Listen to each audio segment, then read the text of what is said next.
4 minutes and 47 seconds. That's all it takes to transform one armored chassis into an entirely different machine. Beyond the tanks, lies a hidden world of next-generation armored platforms built not for war alone, but for survival across every extreme on Earth. A nearly $16 billion ecosystem, quietly reshaping defense, crisis response, and civilian life. It all begins with one engineering principle most people have never heard of. Every next-generation armored platform begins with a backbone of standards, rules that turn a single chassis into a foundation for dozens of possible machines. At the heart of this transformation is the Modular Open Systems Approach, MOSA. It is not just a buzzword. MOSA requires every vehicle to expose open hardware and software interfaces, so modules designed by different manufacturers can connect and operate together without custom rewiring or months of integration. The key is the Vehicle Interface Module, VIM. Think of it as the digital nervous system. It manages both power and data, translating between the vehicle's core systems and any mission kit that gets attached. The VIM has open 28-volt and 480-volt power buses, along with Ethernet and CAN data lines, to ensure that whether it is a medevac pod, a command center, or a cargo bay, each module draws exactly what it needs and communicates instantly with the host. Mechanical connection is just as precise. Quick latch rails built to NATO pin specifications let crews slide a module into place and lock it down in seconds.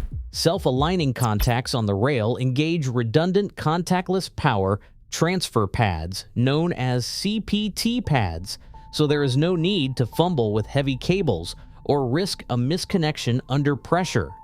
Data buses are routed through the same interface using plug-and-play protocols that allow the vehicle's command system to discover and verify any module automatically.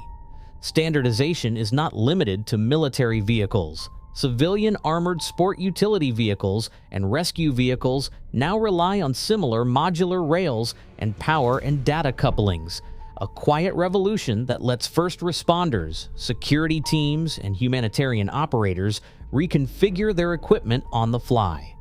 The result is a new level of flexibility and survivability, where any module can just work, no matter the mission, no matter the maker. The real test of this philosophy comes when these standards meet the demands of real-world operations, where speed, safety, and reliability are put to the ultimate proof. The stopwatch starts as the medevac pod waits on its pallet.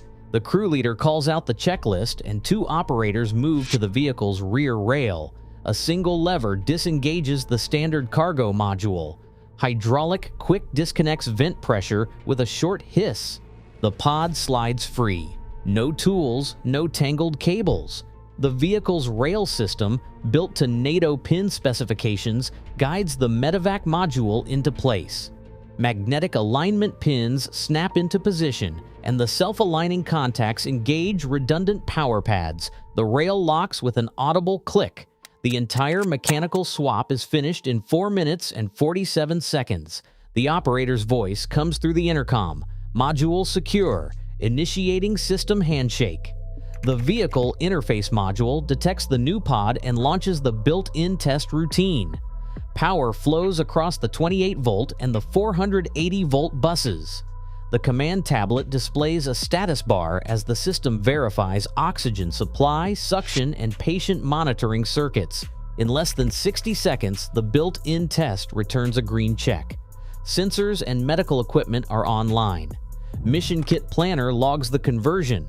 Medevac roll, all systems verified. No downtime, no specialized crew.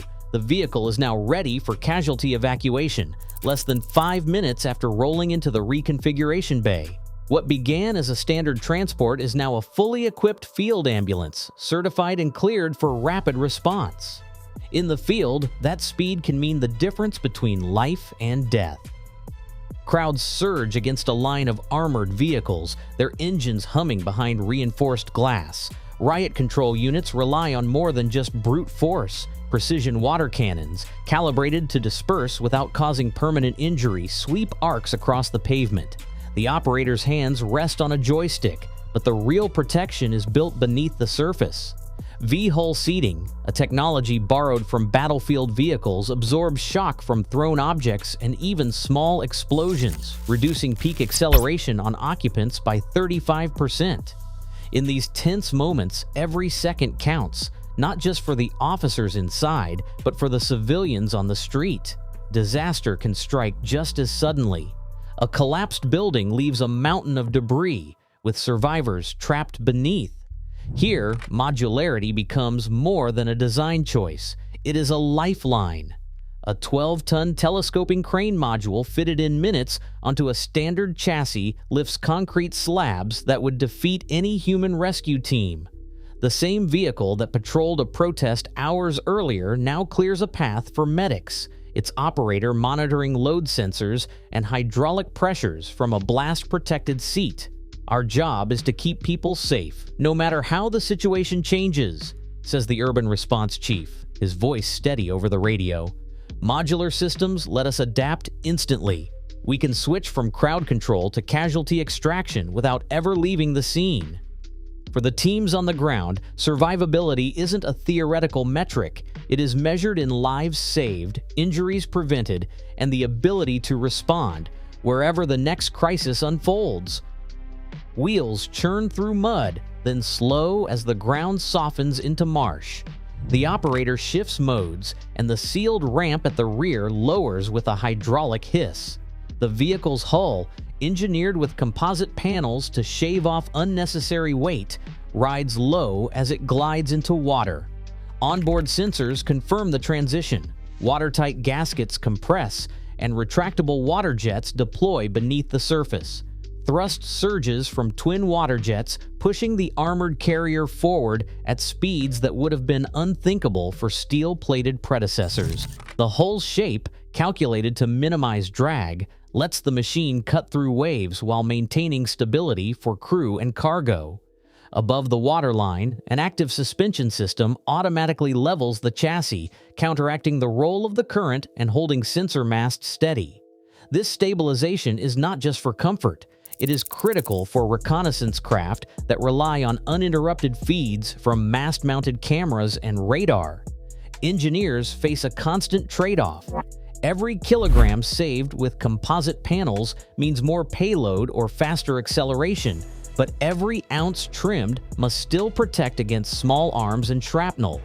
Retractable jets pull in as the vehicle noses up to a riverbank, and the active suspension adapts once more, readying for the jolt of landfall.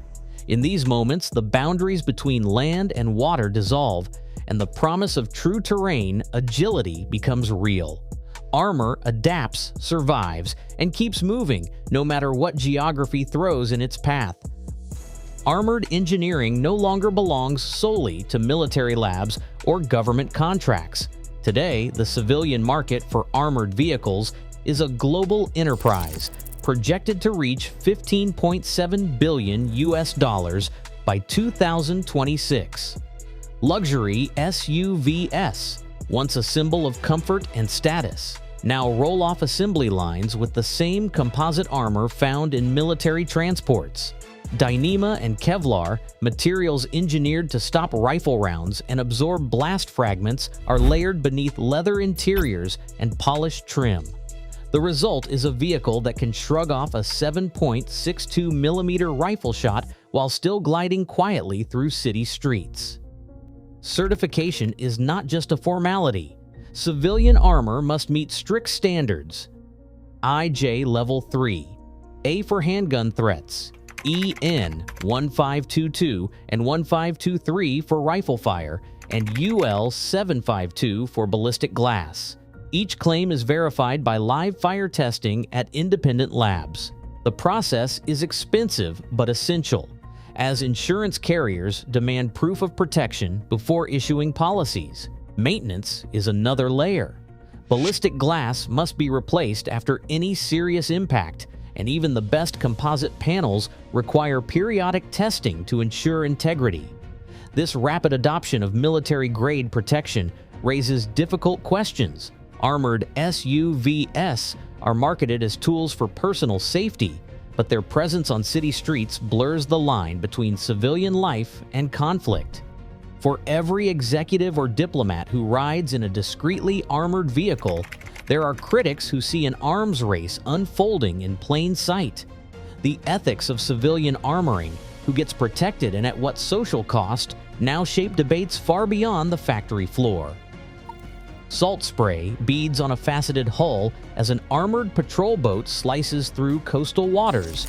The helm, shielded by ballistic bulkheads, houses a cluster of digital controls and layered composite armor designed to withstand rifle fire and shrapnel, even at sea. Below deck, acoustic damping panels line the hull, their purpose clear: to absorb vibration and scatter sound, making the vessel a shadow on enemy sonar.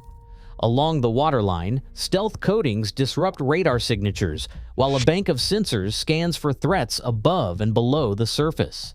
Naval architects have borrowed lessons from submarines, integrating pressure-resistant compartments and active noise suppression systems that dampen the telltale hum of engines. In the control room, a naval engineer checks readouts: sound pressure levels, hull integrity, thermal signatures. Each metric is a measure of how invisible the craft remains beneath the waves.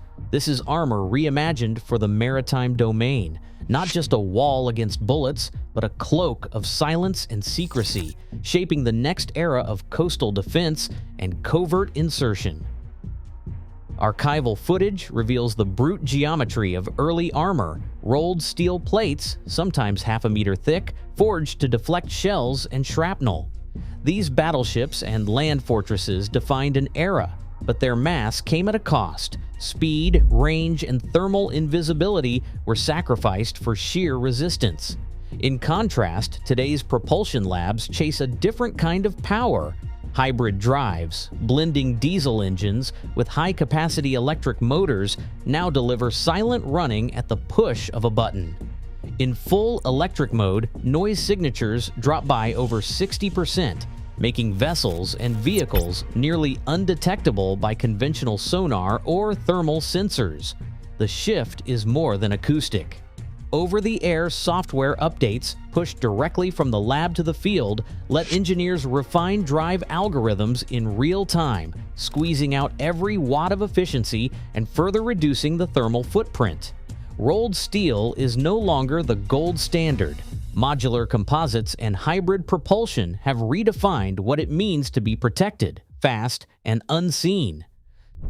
Today, armored engineering shapes not just conflict, but how we safeguard cities, rescue lives, and navigate disaster. Modular designs are moving into everyday reality, and the line between battlefield innovation and civilian necessity is blurring. Survivability now travels everywhere. The next frontier isn't just defense, it's resilience. Share your thoughts below.